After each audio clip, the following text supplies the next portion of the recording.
जुहार Bargarh time आपंकर स्वागत देखी पारे जो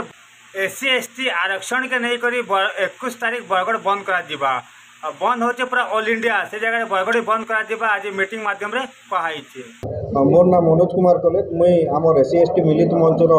जिला सभापति अच्छे बरगढ़ जिला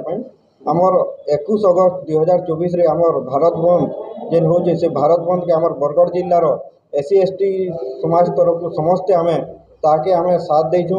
ई भारत बंद आमे समस्ते सामिल रहमु बोली आमर निर्णय है। ई निर्णय रे आमर बरगढ़ जिलार सबू किछि बंद हेबा केवल स्वास्थ्य विभाग के छाड़ी निकरी सबू जिनस आमर चका जाम हेबा ऑफिस पतर बंद हेबा स्कूल कॉलेज बंद हेबा सबू जिनिस गुड़ाक बंद हेबा इथिरे ई बंद रे आमे बरगढ़ जनसाधारण समस्त आमे आशा सहयोग आशा करछू से सहयोग रे समस्ते आशा सहयोग करबे ई आशा निकरी आमे बरगढ़ बंद के डाकरा देछू ई बरगढ़ बंद रो उद्देश्य हैला जे आमर 1 अगस्त 2024 रे सुप्रीम कोर्ट गोटे जजमेंट देछन जे जजमेंट ना हैला जे आरक्षण भितर आरक्षण आउ वर्गीकरण जेनटा के आमे समस्ते एससी एसटी समाज दृढ़ निंदा और विरोध करछू तार विरोध रे आमे इटा ताके सरकार विड्रॉ करूँ ऑर्डिनेंस आनिकरी बिल पास करिकरी ताके खारज करूँ ई कथा आमर दाबी रहबा से दाबी के लेकर आमे 21 अगस्त 2024 रे आमे भारत बंद डाकरा देछू सेतिर बरगढ़ जिला शामिल होछ। केते घंटा बंद 12 घंटा बंद हेबा केते रुके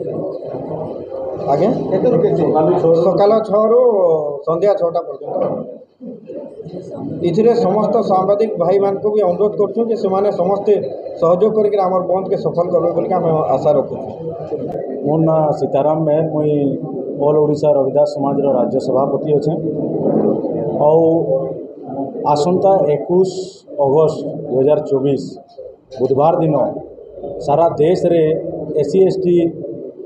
संगठन तरफ देशव्यापी बंद डाकरा दिखाई